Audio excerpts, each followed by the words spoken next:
In today's episode, guys, we're going to be going through 15 different songs, all slappers, and deciding did the feature actually carry the song? Because we have a lot on here, and there's some controversial takes that are going to come up in this episode. So, Lou, let's get it started, bro. All right, the first one is going to be Kodak Black on Drowning by A Boogie with the Hoodie. And we had to bring this in as the first one because there was a controversial moment on TikTok when I asked you if Kodak carried, and you said yes. Yes, So I'm going to give you the chance to maybe correct your statement if you want, because I don't see it. Okay, so listen, I went back to the track, and I know what I said on there. And listen, I still do believe he has the best part on there. He has the best part. Oh my goodness. Say he has the best verse on that track. It's not it's better than A Boogie's chorus on there because that gets a bit whiny at certain times. It's better than his first verse, and the second verse that he possesses is the best on that track list. But I will say this: it's too short to have me to say like, okay, he carried the song. It is too short. First of all, it sounds like he just woke up from a 6-hour nap and someone just fucking threw the mic in his face, and then he starts off rapping. That's a bad take.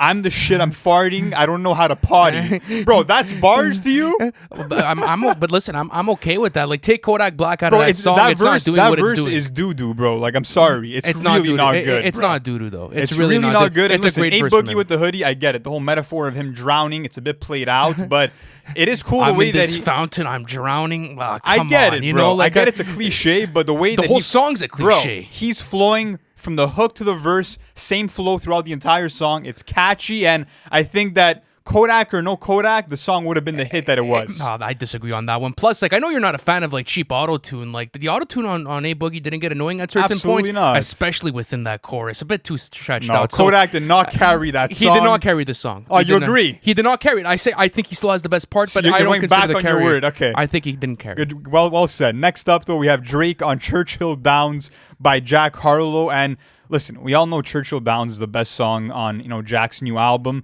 And I will say this, it's kind of unfair to Jack just because this song has all the DNA of a Drake banger. You have Boy Wonder on the drums, you have a smooth vocal sample, and you have so much airtime for Drake to give you a 2-minute killer verse. So Jack didn't really have a chance from the beginning, but Drake carried him, right? I don't want to see he carried the whole song. Again, I'm going to... It's different, bro. Like, when I look at carry the song, it has to be a complete contrast in performances. It is. And I don't think it is. Like, besides that, like, Jack Harlow does deliver one of the best performances on that album within the first verse. It's super charismatic. It's well-focused. I even love the bars about, the salt on the roads in Canada. I could relate to that. So, going back to that verse, I do feel like Drake did get the best of him. But to say that, okay, he just carried the song completely, no. Like, you could have taken an extra Jack Harlow verse on that Boy Wonder beat, slapped it in front of Drake's, and it still would have been a quality track in my opinion. Drake bodied him, bro. He bodied him. Lines like, how can I address you when you don't own property? Like, the punchlines are next level from Drake. Jack, on the other hand, I pulled $100,000 out for my grandfather, but I'm not going to pull the $100,000 out because you might have a heart attack. He had a better verse. Better verse. The lyrics aren't there. The cadence is not on the same level as Drake's. He bodied him. I could say the cadence is similar to a certain extent. No one's going to that song for Jack's performance. I'm sorry. Why, you skip it through? You'll go through. I won't skip it. There we go. So that's what I'm trying to tell you. There's a clear gap between the excellence. I know, but carrying the song means that you're literally the only one that's carrying this song based on performance. It means that you're making the song what it is. Exactly, but like Jack Harlow got the whole intro on that, so like you can't see like Drake completely carried it. He closed it off, and it was the best part. Carried. Nobody would be talking about the song the way they did if Drake was not on that track. No, it's definitely still one of the strongest. Let's keep going with this. DaBaby on Under the Sun. This was off of Revenge of the Dreamers 3, and this has a surprise feature by Kendrick Lamar for the hook. You're getting a fantastic J. Cole verse. Lute has a super underrated performance, and some people say that DaBaby is like low-key, the star of this show, and that it's one of the highlights of his career. The music video went crazy as well, but going back, like, Lute and J. Cole had better verses. I'm sorry, bro. Yes, they didn't. You're gonna disagree with me on everything. They did not. I mean, listen, J. Cole and Lute both did their thing without a doubt. I mean, Cole didn't really have much to say, though, in my opinion, in terms of content and whatever else. Super energetic verse. But DaBaby is rapping faster than anybody else with great rhythmic timing. He's going a cappella at the end, which was a great kind of change in tempo to close off that track. And I really feel like the reason why that song went platinum was because you're getting DaBaby with the backdrop of Kendrick ad-libs and a soul sample in back, production and territory that DaBaby never goes into. It was so refreshing to hear him over that production, and he is the highlight. No, I don't think so. Like going back to the writing within the Genius verses, I was quite surprised because like it sounds like DaBaby saying a lot, but he's not really saying much on this song either. What is J. Cole saying? He's not saying much. DaBaby says way more. What does he say? Bro, he's rapping about like not letting girls into his dorm room and how he's fucking around about that. He's putting. I get it. It's a good verse. Putting Carolina on the map.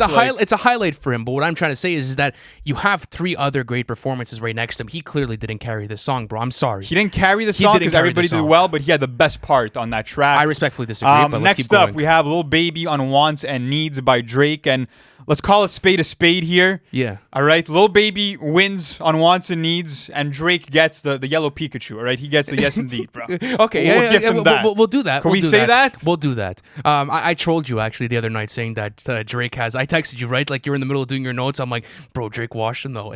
I was just fucking around. But Drake did do well, and I think that he doesn't get enough credit on this verse just because of like the whole social media meme thing, like everything that went on behind this song. Like people are like, Baby washed him, and I think Baby hits the peak of his verse more towards the end where it feels like, he's not even able to catch up on his own breaths. Like, I don't know how someone raps that quick. He didn't take a single breath that whole verse. But I'm not sure if you realize this, but like, when like Drake leads into the song and then it's maybe only 25% into the verse and then you got the drums that kick on and back and then he says, views like, people are going to consider my shit a classic only when it comes out. 42 millimeter came from Geneva. I love that. I love that little tempo switch within his verse. And like, no, I don't think Baby carried the song, but he had the better verse. He won for me, not only within the second half of his verse, but from the first few seconds, bro. When he starts off the song, I'm from the 4, but I'm gonna have me a 3, but I love me a threesome. Like that shit right away. He came in with more quotables off the bat. I also feel like as the verse progressed, the speed of his flow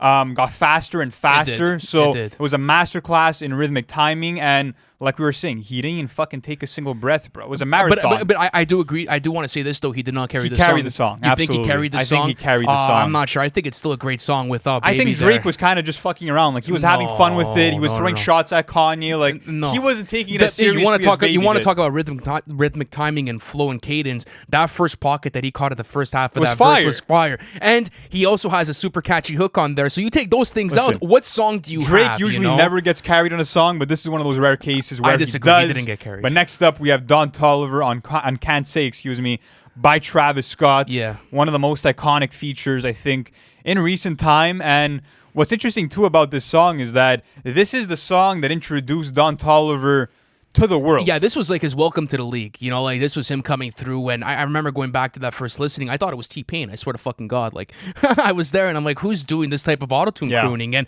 I listen. I love the performance. He comes on, halfway throughout the song, provides this extra bolt of energy so that you're just more engaged and locked into the track. I will say this though, Travis does have a similar performance to him. He does, and I think that yes, Don Toliver's performance is more memorable, but the autotune crooning and the humming and the actual harmonizing at the beginning of the song that Travis sets up is fantastic. That hook is perfect for him because if you actually go into like, the melodies and, the way that Travis was able to carry, the auto crooning was perfect. And he has a fantastic first verse, so he didn't carry in my opinion. Their vocals definitely meshed really well together, but I will say that it was cool to see that Don Toliver got the one up on his mentor within their first collaboration. Like that was cool. That was pretty fucking cool to see. But we're not going to say he carried the song. He did not carry the song. Okay, good. He definitely got him though as far as performance goes. But without Travis on there, I don't think Can't Say is Can't Say. But let's go on to Kendrick Lamar on Control by Big Sean. Okay, and like you and I were having some conversations, and you were bringing up the whole JLEG verse. And there's certain people that like to make a narrative that, hey, listen, if Kendrick didn't go and actually name drop everyone, JLEG would, have the mass appeal and, the mass opinion on him having the best verse on this song. I still don't think so, though. And the reason being is that if you go through the actual runtime of the verse, that's only a small portion of that 3-minute verse, bro. There is a lyrical onslaught all the way through, but you're still getting a quality verse from JLEG spitting knowledge about religion and where he's at in his life. So we were having this conversation, too. Do you think JLEG's verse actually comes close to the verse that Kendrick lays down? I think bar for bar, it's fucking fantastic. And when you're looking at just Like Jay Electronica takes you on like a scenic route. Like he's just describing his environment. He's putting you in certain situations. Great references all throughout to bands like Earth, Wind, and Fire. Like it was fantastic. Yeah. But I mean, this song, what Kendrick did here, what it meant to hip hop, the way that it sent shockwaves throughout the entire industry, like. Kendrick left Earth, bro. He left the fucking Earth on this song. Let me read you something here. It's the definition, to me, of musical robbery, bro. Like, he went in Big Sean's home. He threw him out. He invaded that shit, bro. And then Big Sean didn't even put it out on his album. I know, because it's embarrassing. It's because it's still like 3 months of lyrical onslaught. So I think that, like, despite the lyrical excellence of Jay Elec, just what that meant to the culture, he carried the song. And not only that, but the competitive nature of the song is definitely, something to be spoken about, because looking at what Kendrick did on here, it's incredible. I want to read you something else. I'm important like the Pope. I'm a Muslim on pork. I'm Machiavelli's offspring. I'm the king of New York, king of the coast. One hand, I juggle them both. The juggernauts all in your jugular. You take me for jokes. Like, you can't find that in any other verse within hip-hop, and that's why I think he carried this song. But let's go into Nicki Minaj on Monster. A lot of different opinions about this song because, one, it's a part of a super polarizing album. MBDTF has all kinds of different conversations around it, but people call Nicki's part the best on this song. I do agree. I think it's a career highlight moment for her. I love the cadence switches. I love the grunts. I love the aggressive nature she brings to her tone and cadence, all the different flow switches and pockets that she's able to pick up on. But Kanye, Jay-Z, and Rick Ross still delivered fantastic verses on this song. I think it's a fucking wipe here, bro. Listen, if we actually go through it, Rick Ross comes on for 20 seconds, calls himself fat, and dips, bro. That's all he does there. You have Kanye West, who raps about having a Malibu, about mixing Malibu and Grey Goose, and just a bunch of randomness gets off the song. You have someone like Jay-Z, who has a better verse than the other two, but once Nicki Minaj actually comes on, it's a game changer, bro. Yeah. Her agility, her versatility, the way that she's actually merging different alter egos within that song. And I'll be honest with you, bro. When it comes to a lyricism level, this verse did not impress me. It's her delivery. Yeah, it's the delivery and the grunts and the moans and the cadences. Absolutely. And shout out Rick Ross. I love that 20-part verse from a big boy. I could kind of relate to that. That's such an awful verse, bro. No, Rick Ross didn't have an awful verse. It was useless. It wasn't bad. It was just like pointless. Yeah, but you're gonna find that like that big boy talk out of like every single Rick Ross verse. You know, it's always there. But it just felt like it just didn't serve a purpose to that song. Like at least Nicki Minaj was on script.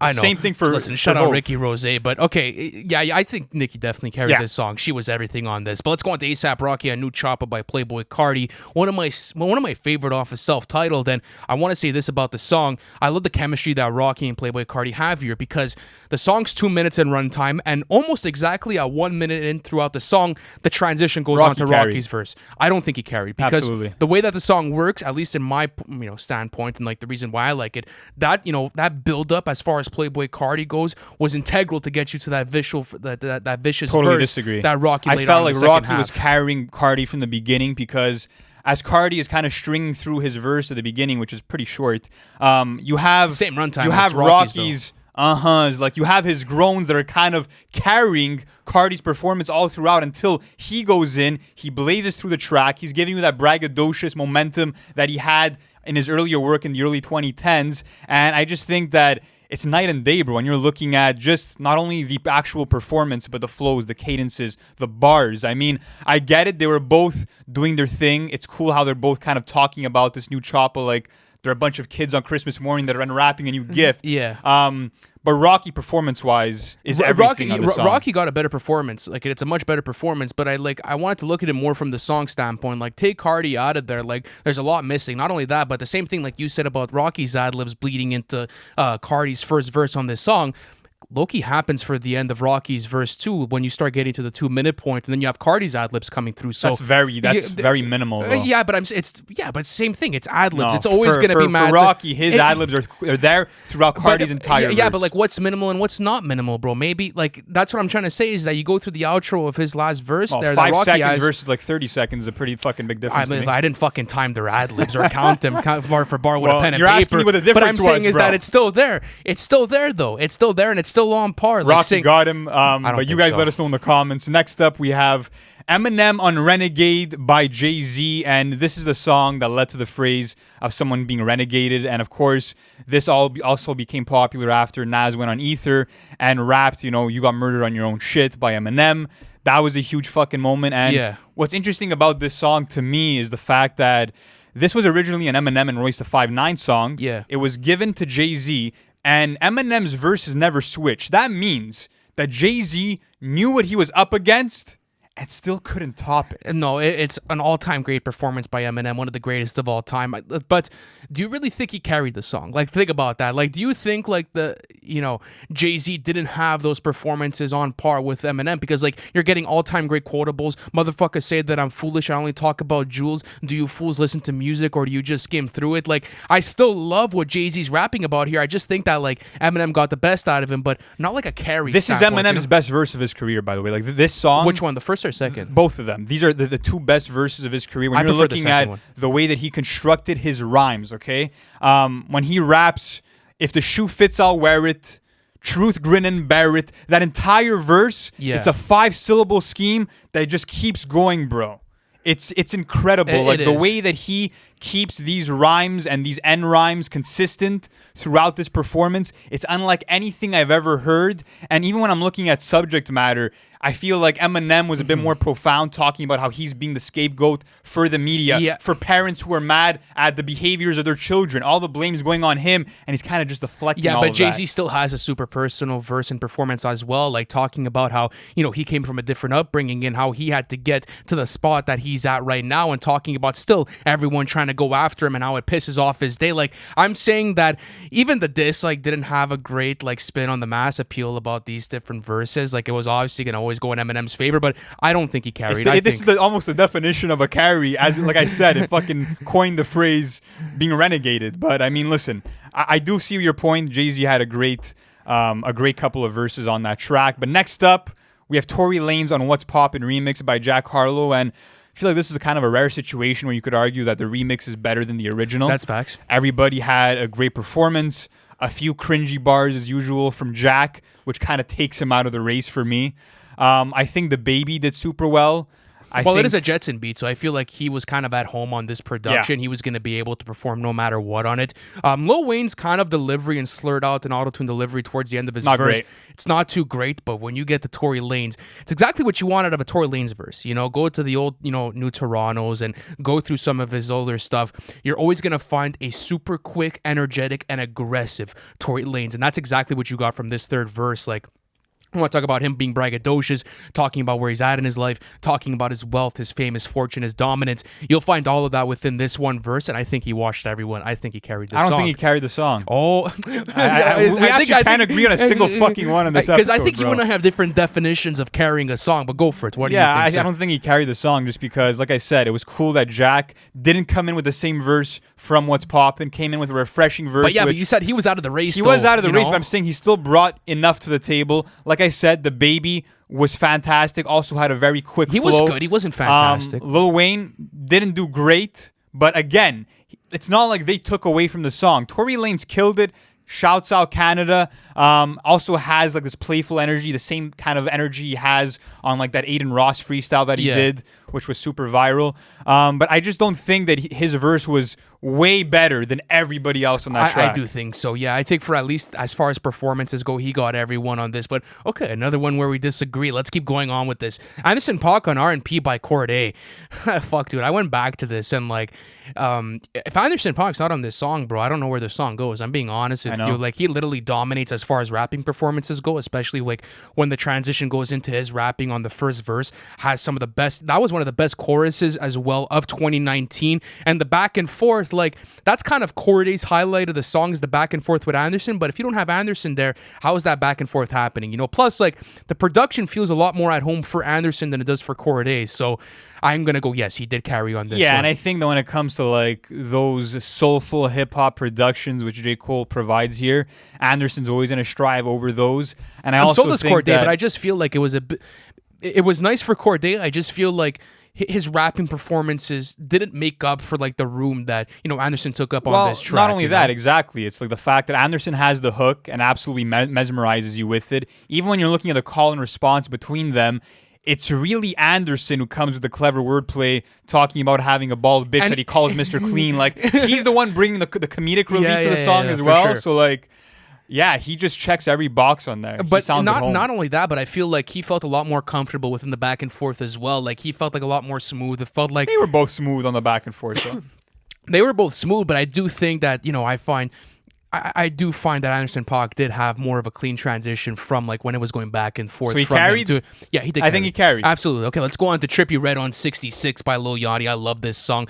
This was produced by DY Crazy. I love this atmospheric production, and it's the perfect soundscape for Trippie Redd, to be honest with you. You're getting a super dynamic performance where he's switching between his singing and rapping. You're getting that type of emotional Trippie that you want in an atmospheric production like this, and to be honest with you, I think he should have had the hook on this, bro. I think giving it to Yachty was low-key a mistake. I feel like maybe his delivery was a bit too monotone, plus flow's a bit choppy. It's not the greatest performance from Yachty, but I think Trippie Redd carries the song. I don't want to say Yachty always gets carried, but there's a lot of examples where he does. If you look at a song like TD off Lil Bo 3, Tyler and Rocky get the best out of him. If you're looking at a song like Pardon Me with Future, again, Future gets him. If you're looking at this song, like you said, that mix of the monotone delivery and the auto-tune, not great. When you look at Trippie, on the other hand, I love his vocal chops that he brings to the table. Yeah. I think he also has a great refrain, and to be honest with you, he's rapping about his Choppa busting you up, but he makes it sound beautiful, It bro. does, yeah. It sounds like I'm at an opera, and it's great. I love the way that Trippie Redd uses his auto-tune, and it was in full effect on this song, and the high notes that he's able to hit in the mid of that first verse were really impressive too. So Carry. I think it was a carry. Let's keep going with this. Young Thug on Out West by Travis Scott. The Jack Boys album, we'll call it that. And I love this song. I think it deserved to go viral. Super catchy tune. I love what Buddha did with this beat. It feels like you're an old Western. And, Young Thug also brings the comedic value into this song too. He brings a nice, amount of relief. And this is 2019 prime, so much fun Young Thug. It's very hard to be able to top this, but I still do think Travis Scott had a very valuable place on that second verse. There's no way that Thug did not carry on this song. You think Thug carried First on of this? all, of course, I always say this, much more acrobatic vocal performance from Thug. If you're looking at the different pitches he's hitting, if you're looking at like that hey shoddy melody, that shit is super catchy, way more memorable than anything Travis does on that song. Not only that, but 75% of the song is all Thugger vocals. Only 25% are Travis vocals. Because I believe there's three choruses throughout the song, right? There's the one before that, before Young Thug hops in, then the transition to Travis's. There's another one, and then towards the end of the song, so it's literally Thugger's song. Not only that, but the flute-based melody is totally geared towards a YSL type of track. Yeah, okay, I see where you're coming from. Yeah, you changed my mind, actually. You know what? You're right. Yeah, you sold me. You're right on that. Young Thug did carry on it, but let's give him his credit where it's due. Travis did fine. Yeah, the humming at the beginning of the verse was really cool too. So, all right, let's go carry on that one. Jay-Z on Seen It All by Jeezy. Not a carry. Carry for me, brother. Dude, bro. Stop with this bias, okay? This is one of the best Jay-Z verses of all time. And okay, when you want to talk, and I don't like this bias, okay? Because when we were on the other songs, you're like, oh, much better outstanding performances. Bro, Jay-Z washes Jeezy on this. He washes him. Jeezy has a fantastic performance, but bro, you're not getting this, okay? Uncle died on the spot. Pop killed the family with heroin shots. Gave my life back to the block. Figured I'd get shot. At least I die on top. You're not getting that from Jeezy on this one. I'm not gonna argue and say that Jeezy had. Let me talk. I'm not gonna argue and say he had the better verse. There's no fucking way. This is one of Ho's best features of all time, and he's literally taking you through the origin story of how he was smuggling drugs, bro. I know, but that's what I'm saying. He carried this, though. But he didn't carry it. First of all, who's on the hook? Who did a great job? They're both on the hook. And the second transition of the song, Jay-Z has and his the own share. The 2020 but Pirates Jeezy is version really better. handling the hook all throughout. Not only that, but the same way Ho is kind of giving you his origin story, so is Jeezy talking about making magic in the kitchen. And he has this Dawn-like cadence. It's great. Where he's just mean. He's aggressive. He's in charge. It's great. It's a great performance. But we're not going to say that that's on the same level as Jay-Z on this song. I'm sorry, I can't admit it. But I can't went admit against what you said. It's not about being on the same level. It's about carrying the song. This is a gap, though. This is a heavy gap. Come on, man. Are you for real? You've been using this argument against me all fucking episode. You're gonna go for this one. I'll read you another one. Probably brought your auntie.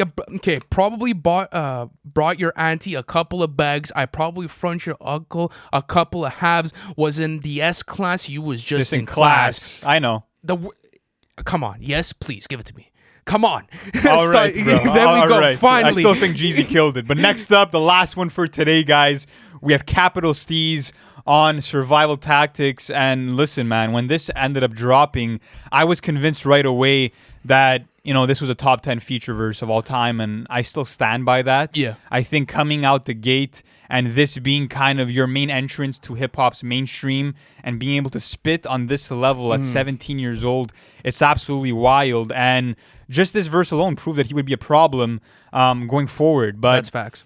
yeah, it's tough just because Joey does such a great But job. that's where I wanted to butt in and say this. Like, I feel Joey delivered a world-class, aggressive verse for that first verse. Listen to this. Another victim, don't know what's hit them through his spinal. Just another man who defeated by survival. Like, it matched the tempo perfectly, to be honest with you. And I think that, yes, obviously the lyrical capability and the writing is so profound. And there's a point like 2 minutes into this verse for capital C's where the beat goes a cappella and it's just him pure spitting for like around 10 to 15 seconds. My favorite part of this whole track. But I don't feel like he carried the song because the chemistry is immaculate on this, bro. You need that passionate Joey aggression for the first half, and then you get the technical ninja capability of capital C's to come on that second verse. So I don't think he carried this song. I'm going to be honest I with think you. that like on the technical aspects, they both brought in double entendres. They both had great literary techniques. Joey brought the hunger, but Capital Steez just brought the flair, bro. I mean, you can be quick to catch a bullet like an interception. Like it's those bars that just make your head fucking spin back and kind of rethink. You want to stay on Genius for that type of song. Like I had such a great time going back through the song just because there's always so much stuff that goes over your head when it comes to the entendres, and even looking at the rhyme structure of the verses, bro. This is poetry. So. Didn't carry. Okay. Yes, sir. You see, guys, at least on the last one, Lou and I got to agree on one. But listen, let us know where we fucked up. Let us know where we got it right in the comment section. And guys, thank you so much for all the support on the videos. We love you, and we'll catch you on the next one.